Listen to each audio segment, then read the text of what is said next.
Hello and welcome to Celeb Jazz. My name is One the King himself. I love you so much. I love you too, guys. Thank you so much for subscribing. Thank you so much for liking. Thank you so much for commenting and always sharing our videos. But we want to urge you and to pray and ask you guys, if you want to support our channel, just go down onto the numbers below. WhatsApp me, talk to me, find out how you can support or be part of this channel by buying our membership. We have membership, mugule membership za fezino mbera tokusobola okubanga ate mukola kimu supportinga embeera yaffe nokola muno ate tusobola nafu kuyita mu lockdown nokweyiya kola muno ate tusobola tusako stories kazino. We go through a lot to bring you such stories and record such stories, so be able to buy membership. Or buying a membership eyo to $1, $2, $3, $5 kisinzira gyoli, we'll be able to get in touch with you atokola muno funa exclusive interviews and bonuses onto our channel. So ladies and gentlemen, if you want to support our work in each and every way, we are going to supportinga obo ina 12 15 mutwalo 25 kakade, just go ahead, hit me up on my number 0755 3117 31 and support us so that we can be able to reach out to you with always good content and good videos. So here on YouTube, you can still do snap membership, and you can still go and buy our merchandises, that is jumpers, t-shirts, jackets, and caps, navy couple mugs. You know, if you want anything that is branded, just go ahead and hit me up down there. The jumpers, just go there and buy $25, $50, $65, $100. Just go and buy each and everything that you want from every country that you're watching us from. Namu watu wabide Uganda mugende maso mugula branded items zino ezaffe. Tuinawo nga nabagambye t-shirt, tuinawo jumpers, sechoka tuinawo nkofira, tuinawo nebikopo. So if you go ahead and do that, trust me, you'll be supporting us, and we shall be able to support you back by giving you great content. So mugende maso oyinza ogamba mwana kano kagayi kanyumira kankaweyo ekiwaya kikabeeremu, genda kugeza ku namba zaffe osindike abantu be Kenya. M-Pesa is available.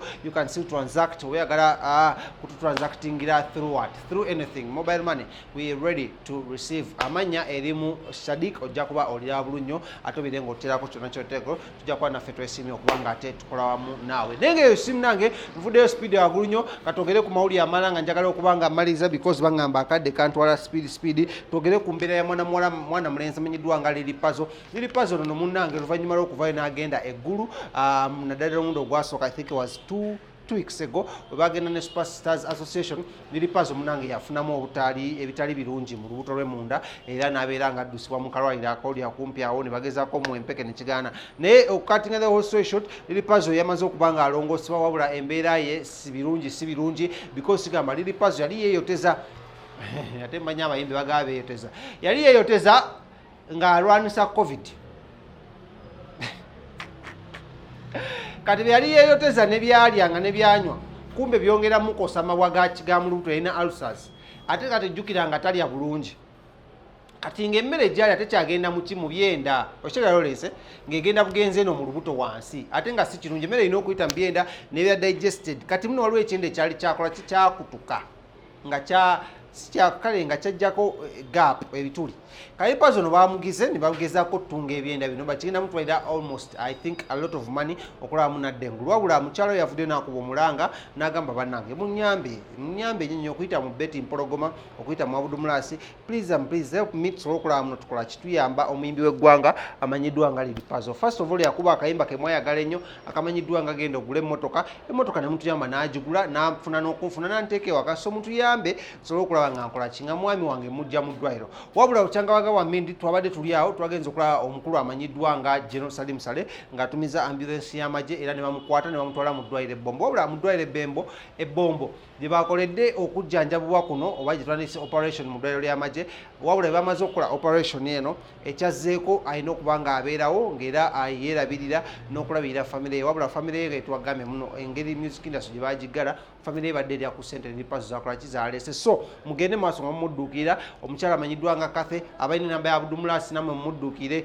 abalina enamba ya Betty Mpologoma mumudduukire, munnaffe amanyiddwa nga Evin Nagu naye akyali mu ddwaliro naye mumudduukire, kubanga tetwetaaga ate awo okukolawo kawashi yeetagisa Lawrence, tetwetagisa kukola kawashi kubanga really usonga buti nnyo Bannayuganda muumala tukimanyi muno muli muggalo embeera si nnungi si nnungi n'obusonga butini nnyo mubumala so n'olw'ensonga eyo tugende mu maaso tusobole okuba nga tukola ki nga tulabirira abantu bano nga tubasindikirayo akasente ate basobola okuba nga bagenda mu maaso n'okuba nga bakola ki nga beddukira so emboozi ya Lily Puzzle ekabyamu maziga era birungi si birungi twongera okuba nga tusaba Mukama abeere ng'amusuusa ng'amukwatako oba ng'amulabirira ate namukwata ku mutima tusobola okuba nga mukola ki nga mumulabirira wabula si yekka amawulire amalala genina ku balwadde baffe omanyi industry no yafunye abalamu n'abalwadde omukyala amanyiddwa nga Spice Diana yadduukiridde omukyala amanyiddwa nga Ivin Lagu bwe yabadde mu ggwanga lya Take era n'agenda n'amulabirako naye bane Lawrence Ivin Lagu ayagala ssente naye Ivin Lagu anyirira walayo ku bifaananyi abigulako abigusiza iPhone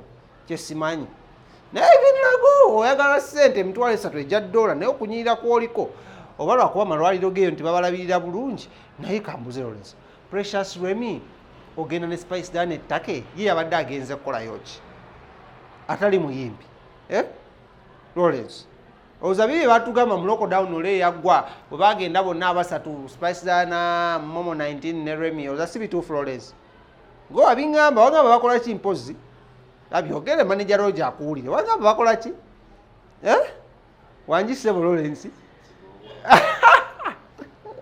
so munange Precious Remy yalabiddwako mu bifaananyi ne mwana muwala amanyiddwa nga Spice Diana nga badduukiridde omukyala amanyiddwa nga Ivin Love abasinga mbadde mumanyi nga Ivin Lagu munange okulaba muno bamuwayoko kasete ne ku buyambi ne Love omulaga mwenga oli mu nsi ezo naye baleko mu nsi ezo nga toli mu nsi yo yewaka omuntu okujja just okulabako omune wa Jabuzi nayogera ku lulimi n'agamba gye baleko ssebo owulira ng'ozzeemu amaanyi obufiiringa ng'ali ewaka so mu mbeera ng'eyo munange twagala okwebaza Spice Diana waabwe twagala okwebaza okuddukira mu mukyala amanyiddwa nga Ivin Lagu oba wamuwadde ssente oba mutwalidde bintu thank you so much era kyewakoze kyakabi nnyo era omutima owazze Mukama akuddizewo because ekyo kintu tekikoleka muntu yenenena just oba muntu mutiitiizi wabula kikoleka omuntu oyo alina omukwano era nze njagala okugamba Spice Diana the sky is just the limit for you naye nga njagala okwebaza ate akensusu akakola muno wadduukiridde omuntu waffe so twongere okubadduukira officially wano ku Step Jazz I want to announce that you should support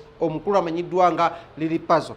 You should support omukulu amanyiddwa nga Ivin Love. You should support them with everything that you can, from prayers to finances to moral support, emotional support. Buli kimu kyosobola okukola bambi kikole osobola okukola nga bambi bakola ki baddamu amanyi kuba Bannayuganda bannaffe ate twagala kuba nga tukola ki nga tubaluuzinga naye nga si bokaboka munnange ku mbeera egenda mu maaso amawulire amala genjagalira sira okukuleetyako ye mukulu Fefe Busi bamutabukidde ku lw'okuba nga yavuddeyo n'ayogera ku mboozi y'eggulu era omukulu ono wenjogerera munnange ali mu kutya because munnange yakoze part 1 Fresh Kid yamulinze kukola part 2 Fresh Kid n'akola by the way tunoonya ku Fresh Kid n'akola part 2 eya story y'eggulu simanyi ye bye yanyumiza oba yabijeewa ne yakoze part 2 ye story y'eggulu ontegedde nyakemba kawulidde twadde tuli awo manyi abaana bano banyumye twadde tuli awo Felisa n'akola oluyimba lwa Kabaka olw'amatikira ge mirundi ogwa 28 so embeera ekyali bwetyo abantu